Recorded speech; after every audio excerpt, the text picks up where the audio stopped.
Mr. President. Senator from Oklahoma. Mr. President, last week, President Biden announced that he had lost patience with the American people and that he was demanding people get a vaccination. No, I've had the vaccine, I'm grateful for the vaccine, but it's an entirely different issue for the President of the United States to wag his finger at the American people and to say, I know what you've chosen, but I choose something different and you're going to follow me. To literally instruct every employer with 100 employees or more, every federal contractor, every federal employee to bend to the will of the president and take this injection. That's a very different thing. There are over 39 million Americans right now that we know of that have already had COVID-19, have survived it, and have natural immunity. The president's demand for vaccine ignored those almost 40 million Americans that already have natural immunity. His demand was, I know you have natural immunity, I want you to get this vaccine as well. It ignores cancer survivors that are very, very careful about what goes into their system. It ignores people with religious objections, and there are millions that have religious objections. It ignores individuals that just don't want to do it because they're an American and they don't have to. And they do not like to have a federal government instructing them what they're going to actually put in their body. Now, ironically, this was a random selection of companies that have 100 employees and up. So I assume if you have 99 employees, you're all fine. But if you have 100 employees, it's totally different. There seems to be no accounting for where your employees work. Are your employees all tightly packed, all 100 in one small room, or are your employees all working outside? Do you have 100 employees, but they're in 19 different locations? There seems to be no accommodation for any of those. It's just the president saying, I've lost patience, you need to go get the vaccine immediately. So by Thanksgiving, he's planning on laying this vaccine mandate down on the country.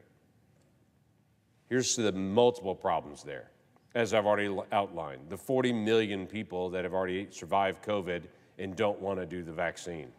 The individuals in different medical treatments, the individuals with different other religious issues that they have. But it's also an issue of trying to have a mandate come down from the federal government with an executive order. That's not how our system works. The President of the United States does not have the ability to be able to just demand behavior from the American people. That's not their role. It's been interesting to me. I've had several people that have reached out to me and say, I found out that the President's order exempts Congress. And so how come you get an exemption and I don't? I've quickly responded back to them because we're a co-equal branch of government and the president's trying to find everybody under quote unquote his purview to be able to do this. But the judicial branch and the legislative branch aren't under his purview. Neither should the American people because the American people do not work for the President of the United States. And companies of 100 people or more, their chief executive, their leadership does not work for the President of the United States. So now what? There are lawsuits that are pending, but those lawsuits can't move forward until the actual paperwork comes out from the White House. When that actual paperwork comes out in the next couple of weeks, we assume, we've not been told, then they'll have what's called standing in the courts. And litigation from across the country will be able to speak into, and federal judges across the country will be able to move on an injunction on this out-of-control mandate and to be able to say they cannot just compel people to be able to go take a shot because the president wants to get it. So that'll be the first big step. There'll be legislative challenges that'll come through this body. They are slower, so the federal courts are the fastest response to this. But there'll be multiple other groups that will push back on this, myself included. Listen, why would we not respect those individuals that have already had COVID-19? According to an article that's in the Wall Street Journal just today, there was a study out of Israel that shows that the immunity from natural immunity is 27 times more effective than the shot. 27 times, according to the study that was just recently come out. To ignore that and to say that's not enough is absurd.